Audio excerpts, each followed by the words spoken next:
नमस्ते सभी विद्यार्थियों को मेरा प्यार भरा नमस्कार।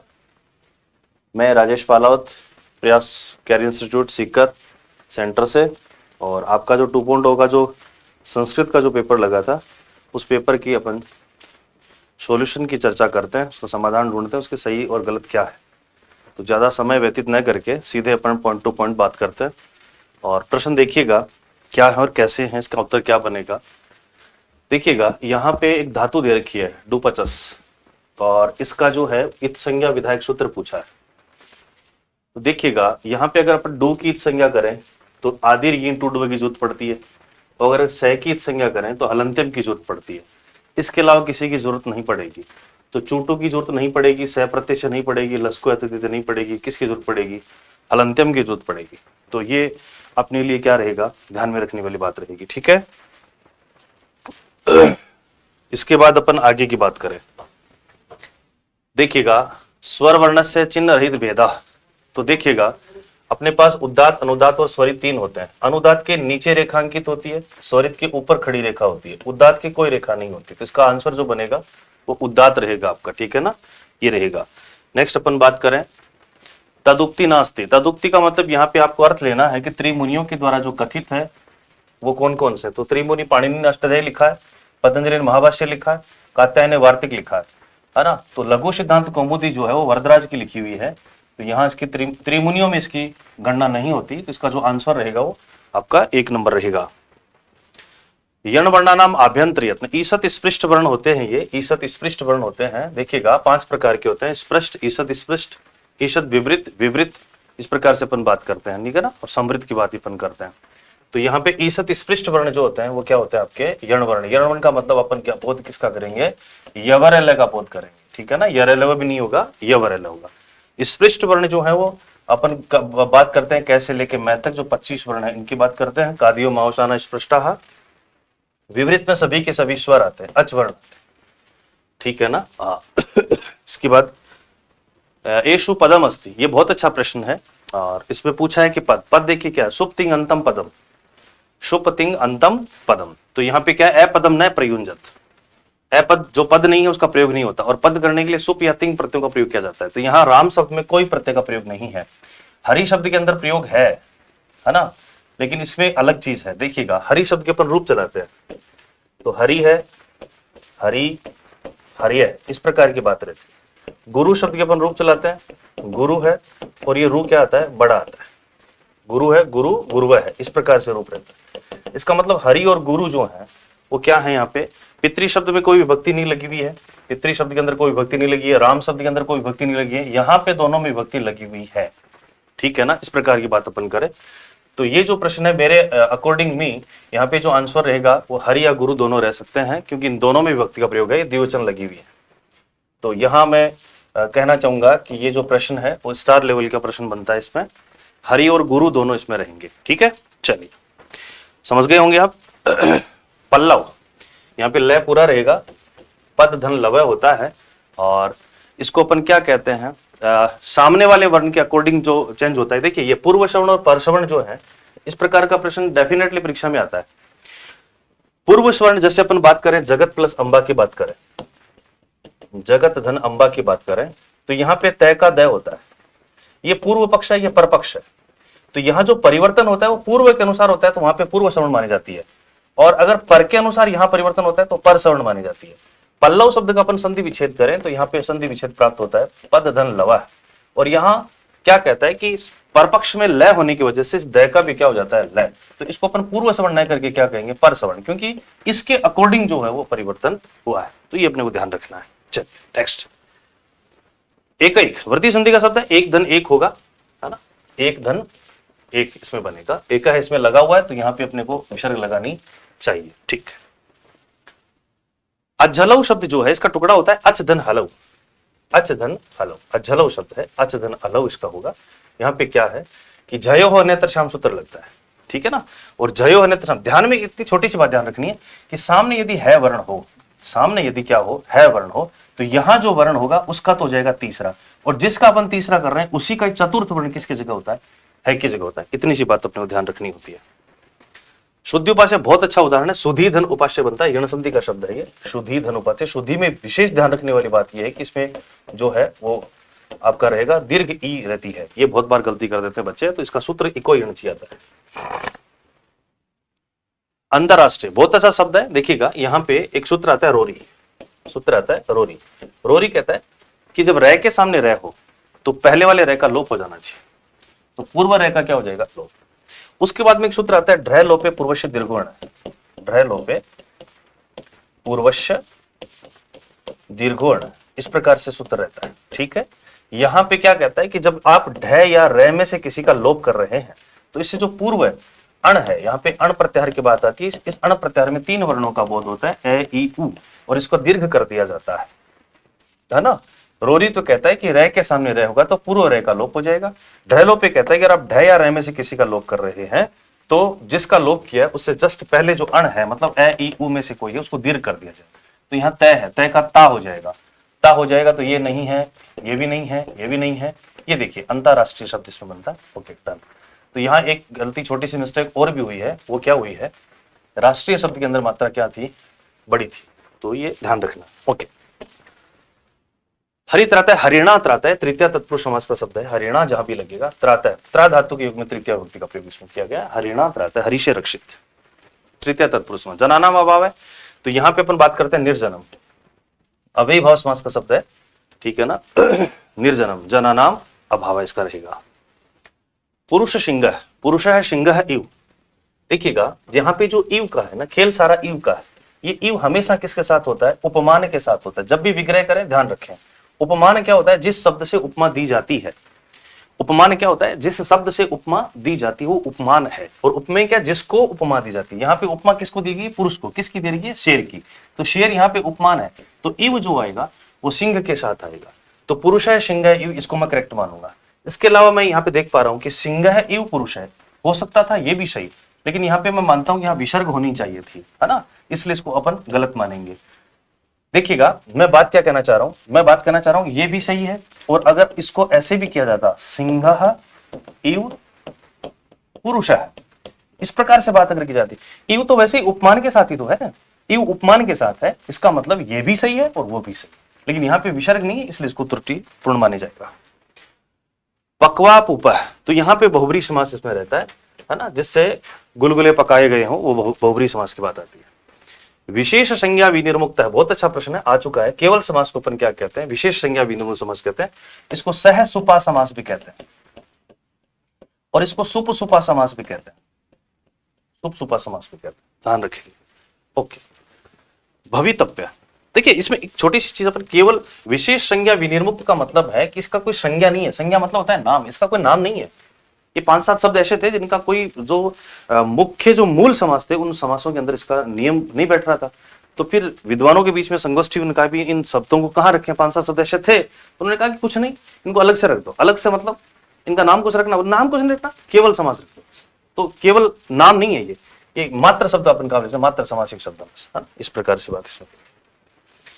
भवितव्य, देखिएगा इसमें जो है अस धातु है, अस से भव बनता है, ये बहुत अच्छा प्रश्न बना है, ध्यान रखना। अस से क्या बनता है, भव बनता है, ठीक है ना, तो अस और तव्यत में भवितव्य बनता है। ध्याय धातु यत प्रत्यय, तो ध्याय धातु में यत प्रत्यय करने से जो जो अच है उसका जो है वो गुण हो जाता है, गुण हो जाता है, तो ये शब्द जो बनेगा वो ध्येयम शब्द बनेगा, इसमें ध्यान रखना है। यत प्रत्यय, ओके, ध्येय ध्येया ध्येयम, इस प्रकार से बनता है। हन धातु नवुल बहुत बार आ चुका है, हन धातु में नवुल करते हैं, घातक शब्द बनता है। हन धातु में नवुल प्रत्यय घातका है, घातका है, घातिका घातकम, इस प्रकार से। एषु तल प्रत्यांत, इसमें तल प्रत्यय, तल जो है स्त्रियांत बनाता है, तलंतम स्त्रियाम, तल जिसके भी लगता है वो स्त्रीलिंग शब्द बन जाता है, और तल का हम क्या करते हैं, टाप प्रत्यय करने, तल का वैसे तय से रहता है, और तय में टाप करने से ता हो जाता है, ठीक है ना, ये शब्दों के साथ लगता है। देखिए बेटा, लिखिता लिख धातु है, पठिता पठ धातु है, हसिता में हस धातु है, धातु के साथ नहीं लगते हैं ये प्रत्यय किसके, शब्दों के साथ लगते हैं, तो इसका आंसर क्या रहेगा, लघुता रहेगा, ठीक है, लघु शब्द है। आयुष शब्दात मतु प्रत्यांतम रूप बसती, आयुष मान, आयुष्मति, आयुष्मत, तो इस प्रकार से बनता है। तो यहाँ पे आयुष्मान है, परंतु यहाँ पे श जो है वो मूर्धन्य होना चाहिए था, तो यहाँ पे जो शब्द बनेगा स्त्रीलिंग शब्द बन जाएगा, आयुष्मान, आयुष्मति, आयुष्मत, इस प्रकार से रूप बनता है। हरि शब्द द्वितीय द्विवचन, हरि शब्द द्वितीय द्वितीय विद्या द्विवचन, हरि है, हरि हरि है, हरिम हरि हरिन, तो इस प्रकार से रूप बनता है। इसमें क्या रहेगा, द्वितीय द्विवचन पूछा है तो हरि आ जाएगा इसमें। वारी शब्दात प्रथमा द्वितीय वारी, छोटी बड़ी बड़ी छोटी की बात आती है तो इसमें छोटी बड़ी रहेगी। मैं बार बार कहता हूं वारी शब्द का देखिएगा इस प्रकार, छोटी बड़ी बड़ी छोटी, और सप्तमी एक वचन की बात अपन करेंगे तो छोटी छोटी। मैं क्लास में हमेशा कहता हूं यहां से प्रश्न आता है, यहां से प्रश्न पुटअप होता है, तो मैं कहता हूं इसको इस प्रकार से याद रखो, छोटी बड़ी बड़ी छोटी छोटी छोटी, छोटी बड़ी बड़ी छोटी छोटी छोटी, ऐसे याद रखोगे समझ में आ जाएगा। मधु शब्द में भी ऐसा ही है। जगत शब्द की सप्तमी एक वचन जगती, बिल्कुल मात्रा छोटी आएगी, ध्यान रखना। जगत शब्द का सप्तमी एक वचन जगती होता है। संबोधन एक वचन रूपम नास्ति, संबोधन एक वचन का रूप नहीं है। हे राम, हरि का हरे होता है, रमा का रमे, चलो ठीक है। नदी, नो ये नहीं होगा, नदी नहीं होगा, नदे। युष्मत शब्दात पंचमी एक वचन, युष्मत शब्दात पंचमी एक वचन जो रहेगा उसका त्वत रहेगा, त्वत रहेगा। इसकी बात करें एधे वही, तो एधे भी विधिलिंग लकार का है, विधिलिंग लकार का रूप है, ध्यान रखना है। भवतात, तो ये किसका है, ये आपका रहेगा भवतु भवतात, तो ये लोट लकार का बनता है, भवतु से भवतात बनता है, ठीक है ना। ये थोड़ा ध्यान रखना है ना, थोड़ा इसमें ध्यान रखना। ओके चलिए, एद धातु लोट लकार प्रथम पुरुष एक वचन पूछा है, तो एद धातु लोट लकार की बात इसमें रही है, तो एधतु बनेगा कि एधताम बनेगा, तो एधताम इसमें रहेगा, ध्यान रखना है। भू धातु लंग लकार उत्तम पुरुष द्विवचन, उत्तम पुरुष द्विवचन, लंग लकार की बात है ना, भू धातु है तो ए तो इसमें लगेगा, लगेगा। उत्तम पुरुष का द्विवचन पूछा है तो ए भवाव इसमें रहेगा, है ना, ए भवाव इसमें रहेगा। ओके चलिए, एसु उत्तम पुरुष से रूपम नास्ति, उत्तम पुरुष का रूप नहीं है, तो एधामी नहीं है, एधामी नहीं है, ठीक है ना। ये धातु है, सीधा सीधा प्रश्न है। यथा राजा तथा प्रजा होता है, ये अव्यय से प्रश्न पूछा गया है, सीधा प्रश्न है। शरीरम माध्यम खलु धर्म साधन, बहुत अच्छा प्रश्न है ये, है ना, ये बहुत बार आता भी है। रेखांकित अव्यय का अर्थ पूछा है, अल खलु का मतलब यहाँ निश्चय से, है ना, जब तक निश्चित है बात कि जब तक शरीर है तब तक धर्म साध सकते हैं, शरीर नहीं रहा तो क्या करेंगे। अहम अद्य अत्र आगत, ये भी बहुत अच्छा प्रश्न है। यहाँ पे कति अव्यय ने पूछा है कि कितने अव्यय हैं। देखिएगा अहम शब्द के रूप चलते हैं, ये नहीं हो सकता। अद्य होता है, अत्र होता है, आगत्य आगत्य भी होता है, पाठम पाठम नहीं हो सकता, पठित्वा होता है, तत्र होता है, गच्छामि नहीं हो सकता। अव्यय की सिंपल सी परिभाषा है, अव्यय की परिभाषा ये ध्यान रखनी है कि अगर जिसके रूप चलते हो, जिसके स्वरूप में परिवर्तन होता हो, वो अव्यय नहीं हो सकता। न व्यय इति अव्यय, व्यय का मतलब परिवर्तन से, विकार से, जिसमें विकार नहीं हो सकते, विकृति नहीं आ सकती, वो अव्यय। देखिएगा अहम शब्द के ऊपर रूप चलाते हैं, अहम आवम वयम रूप चलते हैं। अच्छा, इसमें एक चीज और ध्यान रखनी है, क्या, एक तो अव्ययी भाव समास का शब्द, अव्ययी भाव समास का शब्द, एक तो ये ध्यान रखना है। एक अपने को कत्वा प्रत्यय का ध्यान रखना है, एक अपने को लेप प्रत्यय का ध्यान रखना है, और एक अपने को जो है तुमुन प्रत्यय का ध्यान रखना है, ठीक है ना। ये जहां भी लगे हुए मिलते हैं डेफिनेटली वो अव्ययपद होता है। एक आपको बहुब्री समास में व्यतिहार बहुब्री भी ध्यान रखना है। व्यतिहार बहुब्री जो युद्धवाचक शब्द आते हैं, कैसा कैसी, दंडा दंडी वाला, व्यतिहार बहुब्री भी ध्यान रखना है। अव्ययी भाव समास के शब्द कत्वा प्रत्ययुक्त शब्द, लेप प्रत्ययुक्त शब्द और तुमुन प्रत्ययुक्त शब्द नित्य अव्यय होते हैं। तो यहां आपने देखा, यहाँ पे क्या लगा, आगत्य, लेप प्रत्यय, पठित्वा, ये कत्वा प्रत्यय, तो इसमें 5 रहेंगे। कितने रहेंगे, 5। ओके चलिए, विवादेन सब तृतीय विभक्ति, तृतीय विभक्ति हमेशा अलम के योग में आती है, अलम विवादेन। चतुर्थी भी होती है पर्याप्त अर्थ में। सह गमिष्यति, देखिएगा ये भविष्यकाल की क्रिया है, और भविष्यकाल की क्रिया तो क्या आना है, स्वय, क्या आना है, स्वय। स्वय का मतलब क्या होता है, आने वाला कल, ठीक है, और हय का मतलब होता है बीता हुआ कल। तो यहाँ पे अगर भूतकाल की क्रिया है तो हय की बात इसमें रहेगी, और भविष्यकाल की है तो स्वय इसमें रहेगी। ओके, अकारांतः उपसर्गा, अकारांत उपसर्ग कितने हैं, 14, 16, 22, 6, मेरे हिसाब से 6 होना चाहिए इसमें, ठीक है ना। हाँ 6। अकारांत का मतलब ऐसे उपसर्ग जिसके अंत में एक ही ध्वनि आती है, जैसे अपन पहले बात करें प्रय, है ना, प्रय, परा, प्रति, परि, अप है, उप है, इनमें एक ही ध्वनि आती है, इस प्रकार से 6 होनी चाहिए। उपसर्ग है इत्यत्र नास्ति, उपसर्ग देखिएगा बहुत अच्छा प्रश्न है। यहां पे अधि का प्रयोग विभक्ति अर्थ में होता है, इसे शायद आपको समझने में दिक्कत आई होगी। अधि का प्रयोग अव्ययी भाव समास में विभक्ति अर्थ में होता है ना। तो यहाँ पे अधि को नहीं माना जाता है, इसमें उप, आ और औ ये उपसर्ग के रूप में माने गए, अधि विभक्ति के रूप में माना गया है, ठीक है ना। तो ये ध्यान रखना है, अच्छा प्रश्न। हिमालयात गंगा प्रभावती होता है, प्रभावती, हिमालयात गंगा प्रभावती होता है। उपसर्गाणाम ऐसा संज्ञा भवती, उपसर्गों की गति संज्ञा होती है, उपसर्गाणाम गति संज्ञा का पढ़ते हैं अपन, उपसर्गों की गति संज्ञा होती है। उपसर्ग संज्ञा विधायक सूत्र, उपसर्ग क्रिया योग है, उपसर्ग तभी है जब उसका क्रिया के साथ योग हो रहा है, अगर क्रिया के साथ योग नहीं हो रहा है तो उपसर्ग नहीं है, वो निपात होकर अव्यय हो जाता है। कार्तिकेय का वर्णन किस महाकाव्य में? कुमार संभव में है, कुमार संभव में, कुमार है तो ही संभव है ना, वहां पे वध करना था दुष्ट का, तो कुमार नाम किसका है? कार्तिकेय का है, जिसको स्कंद पुराण भी कहते हैं, स्कंद नाम भी कार्तिकेय का प्राप्त होता है। सुंदरकांड में कितने हैं? सुंदरकांड में 68 है, सुंदरकांड में जो सर्ग है वो 68 है, ये ध्यान रखना है, बहुत अच्छा प्रश्न बनता है। स्वप्न वासव दत्ता का जो नाटक है वो नायक है, वो उदयन है, उदयन नायक है इसका, वासव दत्ता नायिका है। हितम मनोहारी च दुर्लभ बचा, कश्य उक्ति 80, किसकी उक्ति है भाई ये? हितम मनोहारी च दुर्लभ बचा, भरतहरि की है, माघ की है, भारवी की है, दंडी की है। तो यहाँ पे जो आंसर रहेगा वो शायद भारवी है, इसमें जहां तक मेरे ध्यान में है भारवी, किरातार्जुनी में ये है हितम मनोहारी च दुर्लभ बचा, ठीक है। श्लोक चतुष्टयम, चौथा श्लोक जो है वो कौन से अंक? चतुर्थ ही है, चतुर्थ अंक का चौथा श्लोक, सबसे रमणीय श्लोक बताते हैं, चौथा ही है। ध्रुवम अपाय अपादानम, तो यहाँ पे अपाय शब्द का बहुत बार पूछा गया है, यहाँ पे ध्रुवम शब्द का पूछा जा सकता है, अपाय का पूछा जा सकता है। ध्रुवम का मतलब होता है अवधिभूत पदार्थ, अपाय का मतलब होता है विश्लेष या विभाग। तो जहां भी आपको दिखे आधार, संश्लेष, स्थिर, विश्लेष, तो विश्लेष होगा। तो विश्लेष भी हो सकता है, उसकी जगह क्या हो सकता है? विभाग भी हो सकता है, ध्यान रखना है। ये नांग विकार सूत्र के उदाहरण नहीं है पूछा है, नेत्रेण कारण बिल्कुल है, जिस अंग में विकार हो, किस अंग में? नेत्र में, शीर्षक सिर में विकार है, प्रकृत्याचार हो, ये तो अलग चीज है, पादेन खंज है, पैर से लंगड़ा है, तो यहाँ ये नहीं होगा, है ना, यहाँ पे प्रकृत्याचार हो, स्वभाव से ऊपर वो क्या है, सुंदर है या अच्छा है, व्यवहारिक अच्छा है, तो ये तो अलग सूत्र है, तो ये दीदी नहीं है, ओके। निक्षा के योग में द्वितीय भक्ति आती है, समय निक्षा हाधिक प्रति वाला बात है, इसमें ध्यान रखना।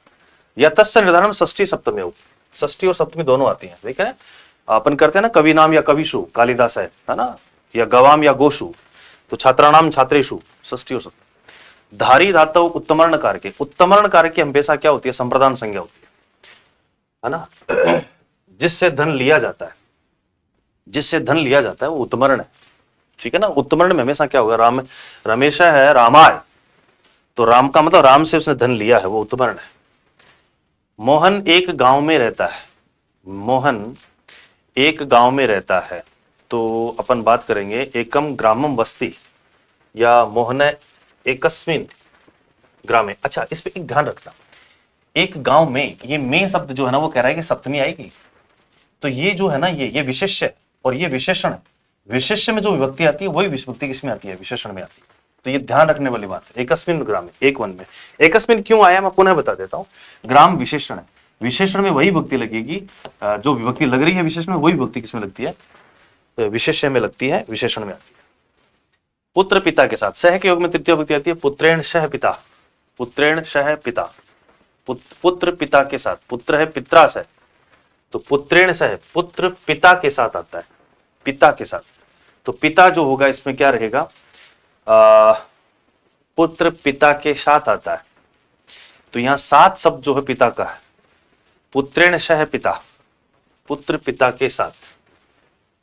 तो इसमें अपन बात करें, पित्रेण तो नहीं हो सकता है ना,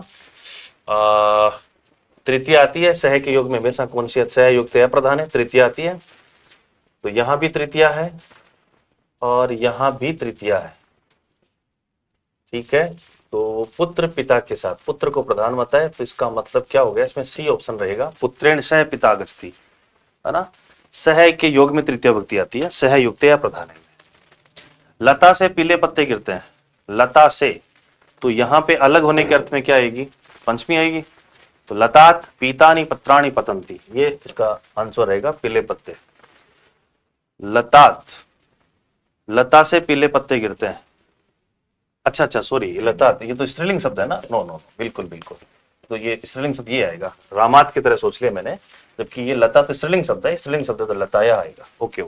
चलिए, वह गाय से दूध दोहता है, सह गाम पय दोग्धी, सह गाम पय दोग्धी, तो यहाँ दूह धातु जो है वो द्विकर्मक धातु है, तो इसमें आंसर ये रहेगा बिल्कुल, सह गाम, गोपालय कर दें चाहे, गोपालय गाम पय दोग्धी, तो ये अच्छा प्रश्न है और मैं कहूंगा कि भी टेक्निकल टीम को शायद इसमें अलग आंसर लगा हुआ है, तो वो इसको चेंज करना पड़ेगा। चलिए, गुरु शिष्य पर क्रोध करता है, तो यहाँ पे क्रुद्ध धातु के योग में चतुर्थी आती है। गुरु है शिष्याय क्रुध्यति, क्रुद्ध धातु जिसके ऊपर क्रोध किया जाता है उसमें चतुर्थी आती है। इसमें अशुद्ध पूछा है, तो इसमें अशुद्ध कौन सा है?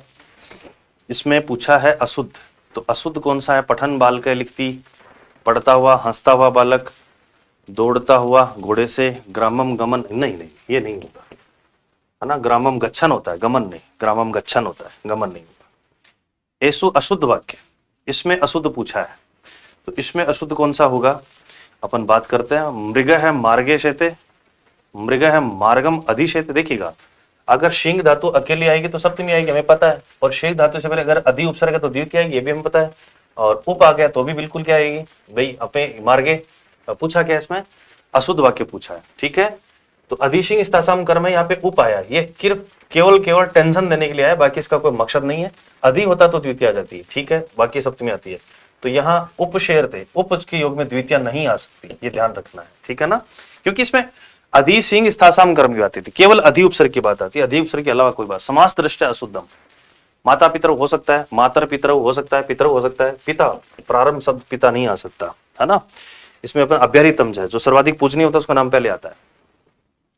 शुद्ध वाक्य पूछा है कौन सा है? तो शुद्ध वाक्य इसमें रहेगा स तो रूपमान पुरुष है, वह है एक रूपवान पुरुष है। शुद्ध वाक्य पूछा है, इसमें कौन सा रहेगा? मीनाक्षिणी नारी आगता, महाराजा कृष्ण है आगत है, इदम तो दुर्जन अस्ति नो उपकृष्णम गोप, नो महाराजा कृष्ण आगत है, महाराजा कृष्ण जो है वो आते हैं, ठीक है। प्रत्यक्ष विधि निर्वाध विधि को कहते हैं, डायरेक्ट मेथड को कहते हैं। मोंटेसरी विधि जो है वो लेखन शिक्षण के से संबंधित है, मोंटेसरी विधि लेखन शिक्षण से संबंधित है। देखो और कहो, इसको चित्र विधि कहते हैं, चित्र विधि कहते हैं, दृष्ट लेखन। पठन कौशल का मुख्य अवयव नहीं है, पठन कौशल में आत्मविश्वास बिल्कुल होना चाहिए, आरोह अवरोह होना चाहिए, विराम होना चाहिए, है ना, धावन दौड़ने वाला तो कोई मतलब ही नहीं है। लेखन शिक्षण की विधि नहीं है, तो मोंटेसरी कहता है लिखने के लिए ध्वनि शामिल बिल्कुल हम सीख सकते हैं। जैकोटॉट विधि उसको भी कहते हैं, दृष्ट लेखन विधि को कहते हैं। भंडारकर विधि तो अनुवाद विधि है, ये नहीं है। अभिनय विधि का प्रयोग नाटक में किया जाता है भैया, अभिनय नाटक में होता है, ठीक है। प्रश्नोत्तर विधि दर्शन भवती, प्रश्नोत्तर विधि के दर्शन महाभाष्यम होते हैं। बहुत अच्छा प्रश्न है, बहुत अच्छा प्रश्न है। उदाहरण नियम ज्ञानम, उदाहरण से नियम आगमन विधि होता है, निगमन विधि में नियम से उदाहरण की होता है। तो इस प्रकार से आपके 148 क्वेश्चन हो गए, 49 देखते हैं। गद्य शिक्षण काठिन्य निवारण क्रियते, गद्य शिक्षण में कठिनता निवारण किया जाता है छात्र के द्वारा, अध्यापकेन उभयाभ्याम न केनपि, अध्यापकेन। गद्य शिक्षण में जो कठिनता का निवारण होता है वो अध्यापक के द्वारा करवाया जाता है। दृश्य सर्वे साधन शामपट्ट नहीं है, ध्वनि नहीं है, संगणक कंप्यूटर, ठीक है ना, दृश्य और सर्वे साधन। इस प्रकार से आपके 150 प्रश्न रहे। मैंने यथाशीघ्र करवाने की कोशिश की है क्योंकि समय जाया नहीं जाना चाहिए। और किसी प्रश्न को लेकर के फिर भी अगर आपके मन में कोई संशय हो तो कृपया आप प्रयास में किसी के साथ संपर्क कर सकते हैं। और मैं आपके उज्जवल भविष्य की पुनः शुभकामना करता हूँ। आपका दिन मंगलमय हो, आपका भविष्य उज्जवल हो। जय हिंद, जय प्रयास।